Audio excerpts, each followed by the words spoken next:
German politicians, celebrities, and journalists have been doxed by parties unknown. ESET describes the workings of Lojax malware. Google ejects spyware-infested apps from the Play Store. ISIS returns online to inspire via some hijacked dormant Twitter accounts. Updates on the arrest of a dual US-UK citizen on spying charges in Moscow. And some PewDiePie followers sort of say they're sort of sorry for hacking Chromecasts. Sort of.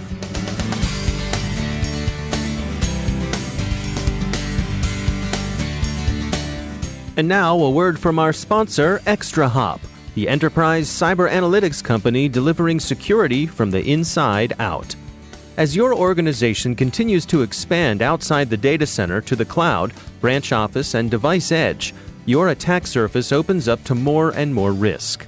With major breaches announced nearly every day, security operations teams need a better way to identify vulnerabilities and hunt threats inside the perimeter.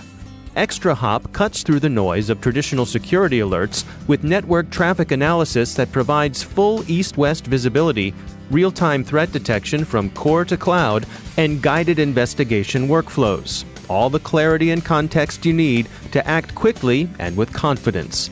Don't just take our word for it. Explore the interactive demo at extrahop.com/cyber.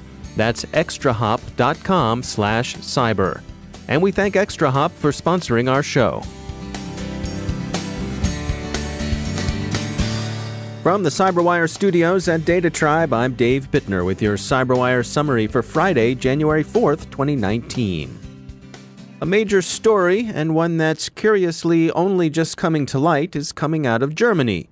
The BBC and other outlets are reporting that a very large doxing campaign has exposed sensitive personal information belonging to hundreds of German political figures.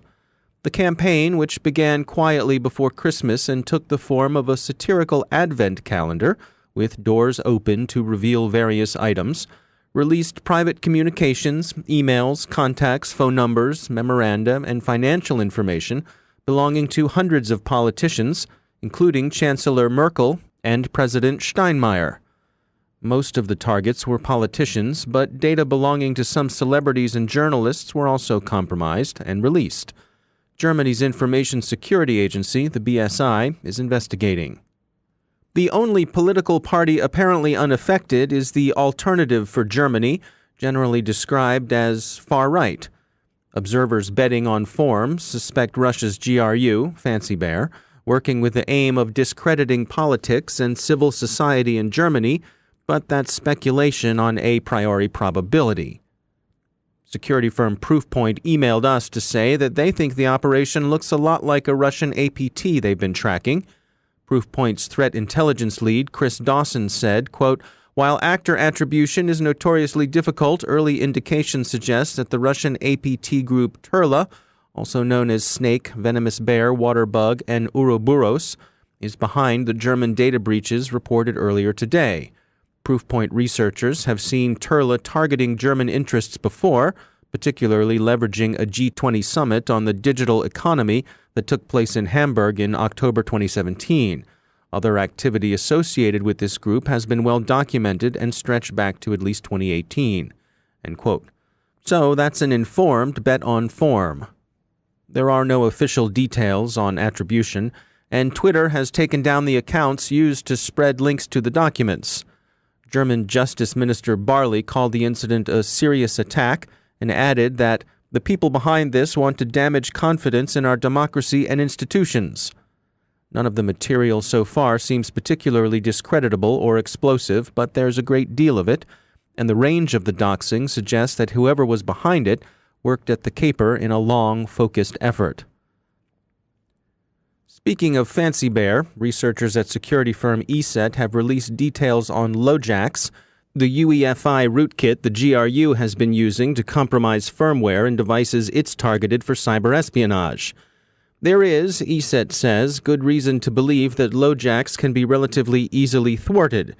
Vendors are now able to patch their devices, and enabling secure boot on vulnerable Windows devices should also prevent Lojax from running. There's another family of malware circulating in the Play Store. Researchers at Trend Micro have discovered a Mob ST spy infestation in Google Play, where the spyware has been found lurking in otherwise innocent-appearing Android apps. More than 100,000 users may have been infected. The malware can eavesdrop on SMS conversations and read contact lists, files, and call logs. It reports the stolen data to its server via Firebase Cloud Messaging. It can also geolocate the device it's infected. Trend Micro says the spyware was first noticed in a game called Flappy Bird Dog. They subsequently found it in several other applications as well. Google has now removed the infected apps from the Play Store. ISIS has returned to the online world, seeking to inspire mass murder, mostly by automobile, in spaces crowded with unbelief, that is, public spaces where most of the people in any given crowd are likely to be infidels. Engadget and TechCrunch report that some of the depraved inspiration has been delivered through dormant Twitter accounts ISIS hijacked. Twitter has now suspended those hijacked accounts. Bail is being sought for Paul Whelan, charged with spying by Russia's FSB. The FSB says the dual U.S.-British citizen received a USB drive containing a roster of personnel at a secret Russian institution. According to various Russian news sources, Whelan received the dongle from a Russian citizen at his hotel, with FSB agents bursting in moments later to arrest him. What happened to his alleged Russian confederate isn't known. Whelan's background is unusual. He's a senior security manager at Borg Warner, which is a large company with operations in many countries, but Russia is not among them. He has visited Russia before, and he's said to have been active in the Vkontakte, the Russian social network. He's an ex-Marine, a former staff sergeant who twice deployed to Iraq, but who was also given a bad conduct discharge by a court-martial in 2008 for what military court records characterized as attempted larceny, 3 specifications of dereliction of duty, making a false official statement, wrongfully using another's social security number, and 10 specifications of making and uttering checks without having sufficient funds in his account. The court-martial would seem to make him an unlikely candidate for recruitment by U.S. intelligence services. But then it would also seem to make him an unlikely candidate for a good security job at Borg Warner. Yet that's the job he has. It's an odd case. Whelan seems to be, at least, a bit of a Russophile, and his interest in Russian culture, which many people in many places share, may have put him in harm's way as an easy target of opportunity for Moscow's security organs. The circumstances of the arrest do indeed sound like something consistent with provocation. Most observers think Whelan's arrest is a Russian move to bargain for a spy swap with the U.S., and indeed seems the likeliest explanation on the basis of what's known so far. For now, he's still being held, and his Russian defense attorneys say he seems to be bearing up as well as can be expected. Both the U.S. and British consulates are in touch with the Russian government over the case. And finally, there's a pause in the campaign to get people to follow PewDiePie. The fans responsible, whose hacker names are Hacker Giraffe and Juicer, have represented themselves as white hats, honest vigilantes showing the unskilled and unaware that their Chromecasts are hijackable by, well, hijacking those Chromecasts. Anywho, no doubt after the night of unquiet sleep, possibly made even more unquiet by overindulgence in Tide Pods, Hacker Giraffe awakened to the realization that he had been transformed into something that felt, quote, burned and roasted, awaiting my maybe coming end, end quote. Mr. Giraffe has therefore now exited the social media spaces he formerly cumbered, suggesting to Motherboard that he never meant any harm, and regretting that he spooked people so badly they began sending him death threats. We're with him on the death threats, nobody should get those, but we won't miss the invitations to chicken dinner with Mr. Pie either.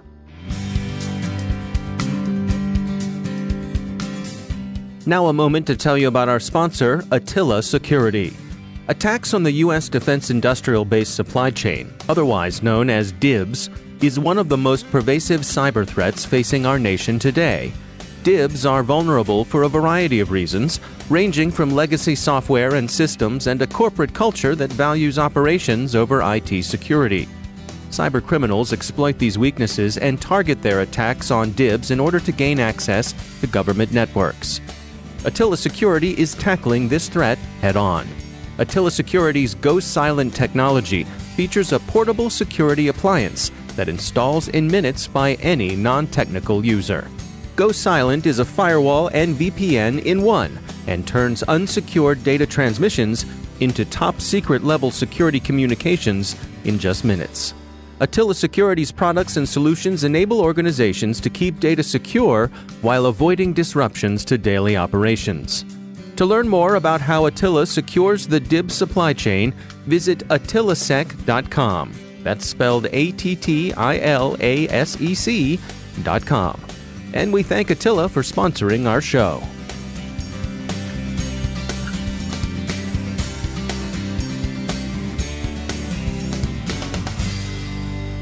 And joining me once again is Justin Harvey. He's the Global Incident Response Leader at Accenture. Justin, it's great to have you back. Happy New Year. It is time to talk about what you are looking forward to in 2019. What can you share with us? Well, I'm looking forward to companies and organizations improving their cyber defense posture. Maybe I should be the Grinch here All right. And say there will be attack. There will be more vicious attacks. But I think that the best advice I can give to companies is to do the basics and to follow best practices wherever and whenever possible. There have been a lot of cases out in the past year where adversaries have preyed upon some of the most basic of practices, like business email compromise is a good example of sending fake login pages to people and having them log in. That's not related to malware at all. We know that malware is out there and it will get worse and worse, and we know there are 0 days, but it's all about what you can do today and do well. Things like having an EDR solution, so endpoint detection and response capability, not only on your servers, but your workstations, your laptops, so you can do hunting and get valuable telemetry consumed within your SIM. Another basic is to pressure test your cyber defense program. Many times people think, well, I've got an incident response plan, I'm doing penetration and vulnerability testing, I'm done, right? And the answer is no. You really need to pressure test in a live fire situation to determine if your incident response program and team is up to snuff. And you can do that through the use of red teams and adversary simulation. So that is essentially tying together multiple vulnerabilities and having humans perform those attacks to see if you're ready. Another basic that companies need to have is a diverse and unique threat intelligence partnership. So not just getting threat intelligence feeds from a bunch of providers, but pick one that has a strategic threat intelligence capability. And what I mean by strategic is being able to consume and hear about the latest threats facing their industry or geography. A lot of companies miss that. They think, well, I'm getting all of the feeds in, I get all the news, when there's a 0 day, I'm done, right? And the answer is there are unique attacks and adversaries that target certain industries and certain geographies, and it's very helpful to have that insight. And the last basic that I have to give to companies for 2019 is an obvious one: multi-factor. You'd be surprised about how many cases over the last year that my team has run where a company hasn't had multi-factor and they've been hit by things like business email compromise. So having multi-factor, not just on your administrators, not just on your users, but even sometimes and many times for your customers as well. You know, I think 2018, we saw, in terms of trends, we saw the rise of crypto mining. Is there anything in particular for 2019 that you think is going to bubble up for us? Only time will tell, Dave. Yeah. I think that, my personal opinion is leading up to the 2020 election, I think for organizations that have candidate-worthy data, I think that there will be more and more politically backed cyber attacks and leaks. And what's going to be interesting is to see, based upon Julian Assange's possible extradition or possible release, if he starts to get involved again with the WikiLeaks, or if there are more sites that are going to pop up that are able to dump information like that. All right, Justin Harvey, thanks for joining us. Now I'd like to share some words about our sponsor, Cylance. AI stands for artificial intelligence, of course, but nowadays it also means all image or anthropomorphized incredibly. There's a serious reality under the hype, but it can be difficult to see through to it. As the experts at Cylance will tell you, AI isn't a self-aware Skynet ready to send in the Terminators. It's a tool that trains on data to develop useful algorithms. And like all tools, it can be used for good or evil. If you'd like to learn more about how AI is being weaponized and what you can do about it, visit threatvector.cylance.com and check out their report, Security Using AI for Evil. That's threatvector.cylance.com. We're happy to say that their products protect our systems here at the Cyberwire, and we thank Cylance for sponsoring our show.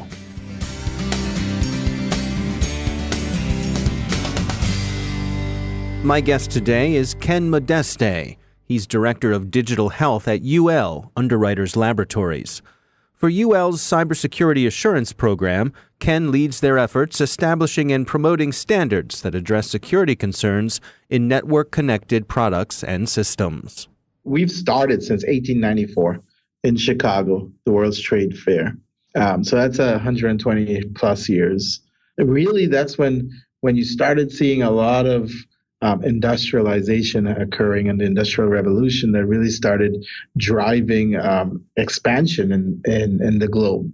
And so because of that, electricity was becoming fairly mainstream, and UL as an organization was working towards public safety and helping manufacturers provide safe products so that consumers can use them. And over the last 100 plus years, that's what we've been doing. However, now in the 21st century, the way how I look at it is, safety has had a long time to build up good practices, to build up good expectations from consumers, and to build up educational streams where today, if you come out of college, you know how to build a safe product most of the times. You know what you need to do from an electronics perspective.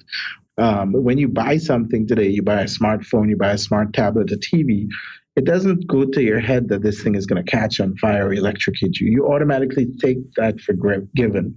And UL has been one of the fundamental organizations that has had that happen over the last 100 plus years. So I like to call safety the adult in the room and cybersecurity the baby. Cybersecurity is where safety was last century, at the beginning of last century. That's where it is today. And cybersecurity, when you really consider it and you look at it now with connectivity, cybersecurity is sort of a major part and element to safety. Today, when you think of safety, it's not only about firing, something catching on fire, electrocuting you, because you assume that's there. It's now about, is it secure? Is my data secure on it? Is my privacy secure on it? Can it prevent someone from coming in and maliciously trying to take control and do something nefarious remotely? And so cybersecurity is a big part of safety for this century, and UL, being a public safety company, has been approaching this since from the 1990s, late 1990s, to ensure that we continue to deliver the abilities and support the capabilities for safety from a public perspective.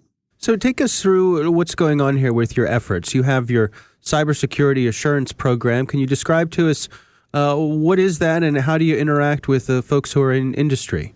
Cybersecurity Assurance Program, or what we call ULCAP. We started looking at this about 6-7 years ago. As we know, 2007, the advent of smartphones and smart tablets really started a massive explosion of IoT.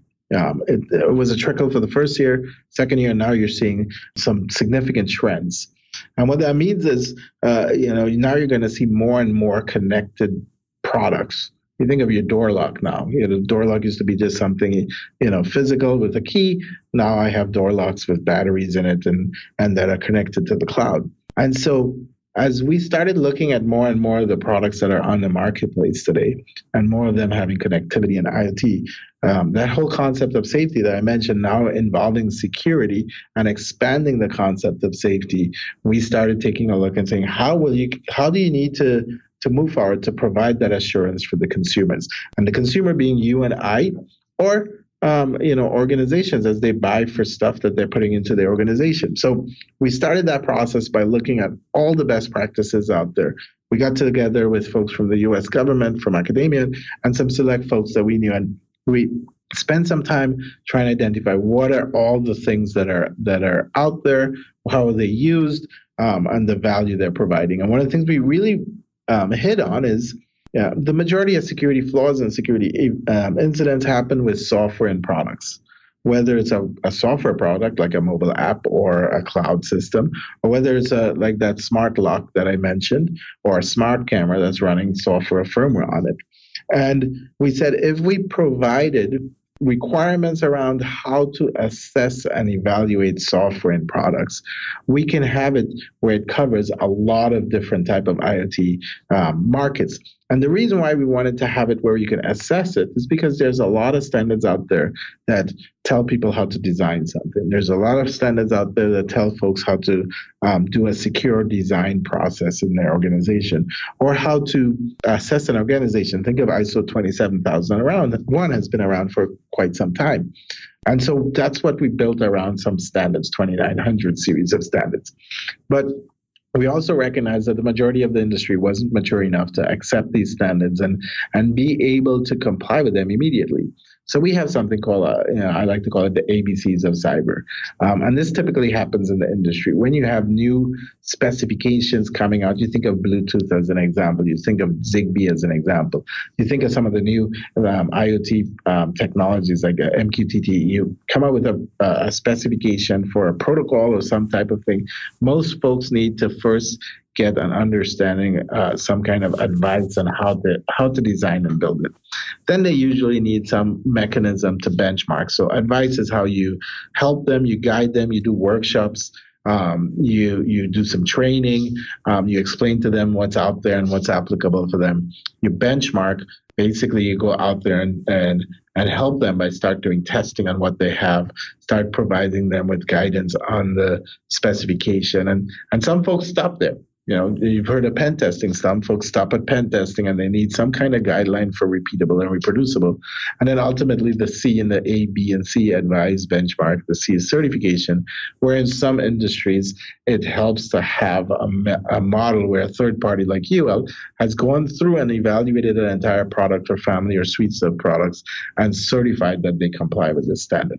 So the UL Cybersecurity Assurance Program overall is how we approach cyber when it comes to the safety of the 21st century. And we've built some models in there around 2900 as our series of standards, other series of standards, but holistically looking at how to help the manufacturers today design and build in security into their products. UL is an independent third-party organization. We've been operating for a long time, like I said, 100 plus years, and we're a trusted partner for both manufacturers, for both the asset owners or procurers of that, and ultimately for the consumer like you and I.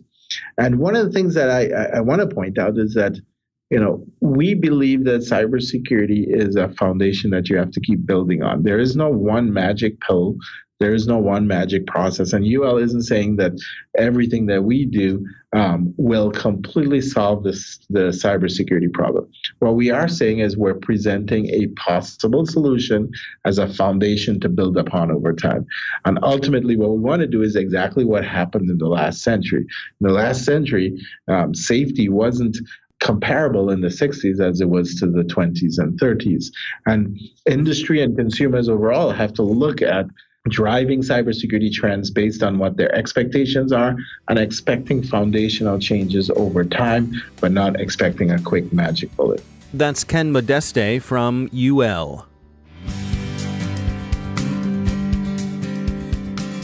And that's the Cyberwire. Thanks to all of our sponsors for making the Cyberwire possible, especially our supporting sponsor, Observit, the leading insider threat management platform. Learn more at observit.com. The Cyberwire podcast is proudly produced in Maryland out of the startup studios of Data Tribe, where they're co-building the next generation of cybersecurity teams and technology.